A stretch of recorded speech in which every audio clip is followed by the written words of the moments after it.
Cute గర్ల్వి plus ఇన్ని qualifications ఉన్నప్పుడు ఆటోమేటిక్గా పిలవాలిగా నిన్ను. అయ్యో అలా ఏం లేదు. అందరికీ కొన్ని కొన్ని ఉంటాయి. ఇప్పుడు ఒకే దాంట్లో వెళ్ళడం అనేది కరెక్ట్ కాదని నా ఒపీనియన్. ఎందుకంటే ఒక దాంట్లో వెళ్తే హిట్ అవుతామో లేదో తెలీదు, ఫట్ అవుతామో హిట్ అవుతామో తెలీదు. దట్స్ వాట్, అందుకే మేము హిట్ కి నిన్ను పిలిచాము. డెఫినెట్ గా ఇంక నుంచి నీదంతా హిట్ లోనే ఉంటుంది. అలా అవ్వాలని నేను ఇంకా కోరుకుంటున్నా. ఈ 2024 కూడా ఇంకా మంచిగా ఉండాలని కోరుకుంటున్నాను నేను. రైట్, డెఫినెట్ గా జ్యోతి. అండ్ చెప్పు అసలు ఫస్ట్ ఎలాగా నీ కెరియర్ ఎలా స్టార్ట్ అయింది?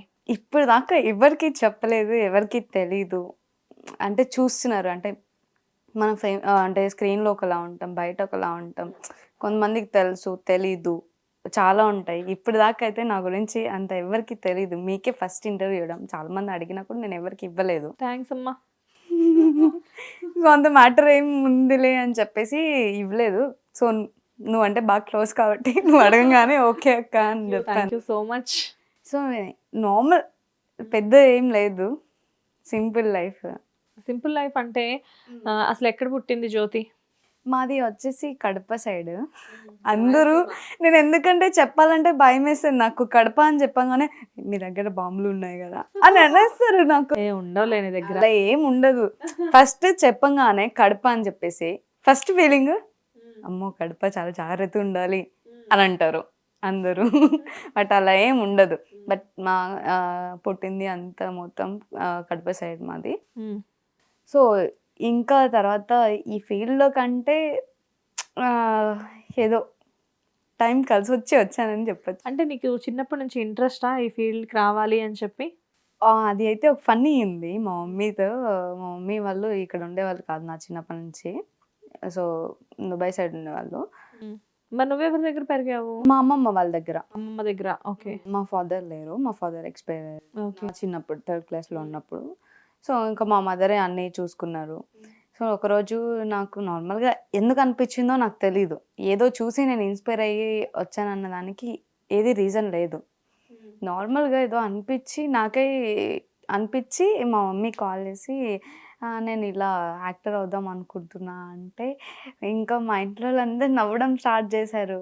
ఎందుకు మరి ఫన్నీ అంటే అక్కడ ఏం తెలీదు అప్పుడు. అలా నవ్వడం స్టార్ట్ చేశారు.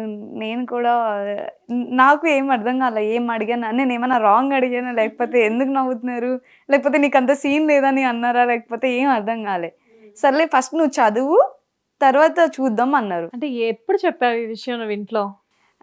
నా 6th అనుకుంటా, నాకు 6th 5th క్లాస్. చిన్నప్పుడే ఫిక్స్ అయ్యావు. ఏ మూవీ చూసి నీకు ఇంట్రెస్ట్ వచ్చింది? నో అలా ఏం లేదు. అసలు ఎందుకు అనిపించిందో కూడా నాకు రీజన్ తెలీదు. నాకు అనిపించి చెప్పాను మా మమ్మీ కాల్ చేసి. ఇంకా అమ్మ మరి ఫస్ట్ నువ్వు చదువు. మా మమ్మీ బాగా ఎంకరేజ్ చేస్తారు. ఇంకా మా ఫాదర్ లేరు కదా. ఓన్లీ డాటరా నువ్వు? లేదు, మా బ్రదర్ ఉన్నారు, మ్యారీడ్, 3 kids ఉన్నారు. ఓ అన్నయ్య. అన్నయ్య ఎక్కడ ఉంటారు? తను కూడా కువైట్లో ఉంటారు. ఓకే. సో అక్కడ వర్కింగ్ మా బ్రదరు. సో మా మదర్ కూడా అక్కడ వర్క్ చేసేవాళ్ళు. ప్రెసెంట్ అయితే ఇప్పుడు నన్ను చూసుకోవడానికి ఇక్కడ ఉంటున్నారు. సో అలా అయింది.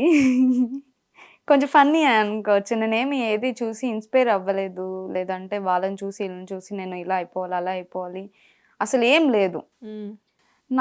ఏదో నేను అనిపించింది మా మదర్కి చెప్పాను. నేను అసలు చదివేదాన్ని కాదు, అసలు చదవను, అసలు నాకు రాదు. నేను కూర్చొని చదివి అంత లేదు. ఈవెన్ నేను కాలేజ్లో కానీ స్కూల్లో కానీ నా వెనకాల అబ్బాయిలే ఉండేవాళ్ళు. రోల్ నెంబర్ వైజ్ కూర్చునే వాళ్ళం కదా.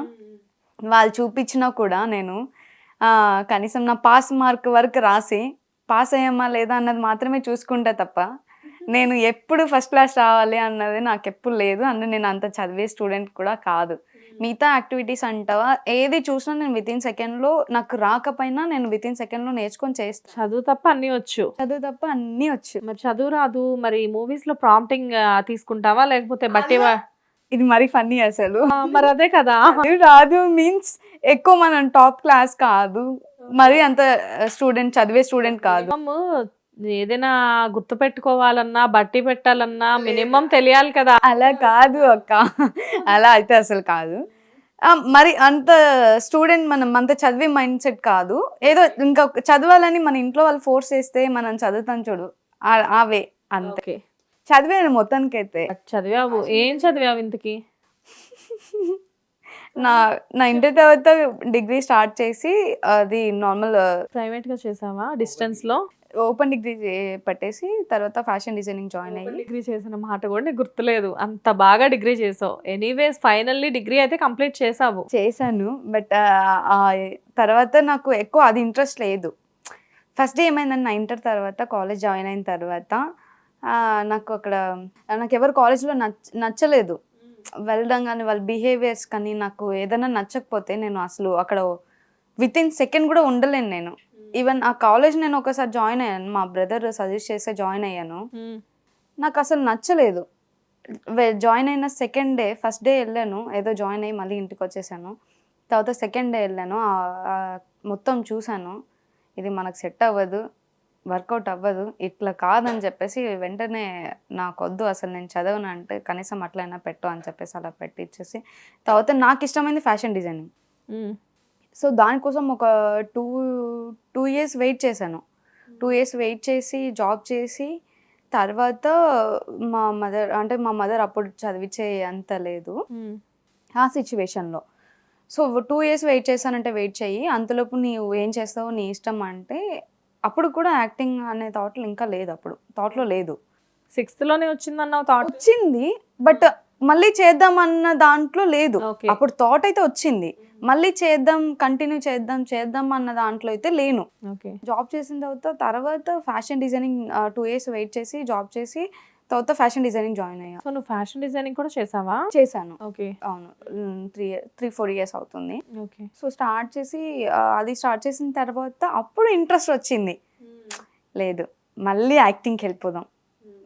అంటే నాకు ఎందుకు వెళ్ళాల్సి వచ్చింది అంటే నాకు ఆఫర్ ఈజీగా వచ్చింది. నా ఫస్ట్ది నేను వీడియో స్టార్ట్ చేయడం తెలుగు అని స్టార్ట్ చేసా, ఫన్ బకెట్స్ ఐడియా ఉందా? ఫన్ బకెట్ తెలుసు. ఫన్ బకెట్లో స్టార్ట్ చేశాను, మంచి రీచ్ ఉంది, చాలా బాగుంది. ఎవరు నేను అడుక్కొని రిఫర్ చేసి నేను అంతా చేయను, వస్తే చేస్తాను లేదంటే లేదు, లైట్ అడుక్కొని మన వల్ల కాదు అది, దేంట్లో కానీ కూడా అడుక్కోను. ఓకే. ఇస్తే హ్యాపీగా తీసుకుంటా ఏదైనా కూడా, మన అదనేది లేదు. ఎవరైనా ఇస్తే తీసుకుంటావు, నీ అంతటి నువ్వు అడగవు? అడగను. అంతేనా? ఇప్పుడు దాకా చేసింది కూడా ఇచ్చిన వాళ్ళే, నేను అడుక్కొని తీసుకున్నది అయితే ఏది లేదు. నేను ఎప్పుడు అడగను, ఎందుకంటే మనం చూసి ఇచ్చేవి కొన్ని ఉంటాయి, దానికోసం కొంచెం వెయిట్ చేసినా పర్లేదు, టైం వేస్ట్ అవ్వదు, దాని మధ్యలో ఏదో ఒకటి ఫిల్ చేయొచ్చు. సో అలా నా దీంట్లో స్టార్ట్ అయ్యి తెలుగులో స్టార్ట్ అయ్యి కాస్త ఇలా వచ్చేసింది. Hit TV presents like, share, comment.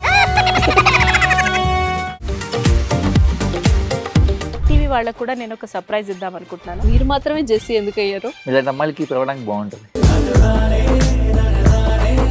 Chandu సాయికి like you and have a, జనాలకి ఒక పేరు నచ్చిందంటే దీనికి ఒక ప్రాసెస్ ఉంటుంది. ఎందుకు ప్రాసెస్ డైరెక్ట్కి వెళ్ళిపోదాం. ఏదైనా ఒకటి మర్చిపోయినావా నువ్వు? ఏం మర్చిపోయావు?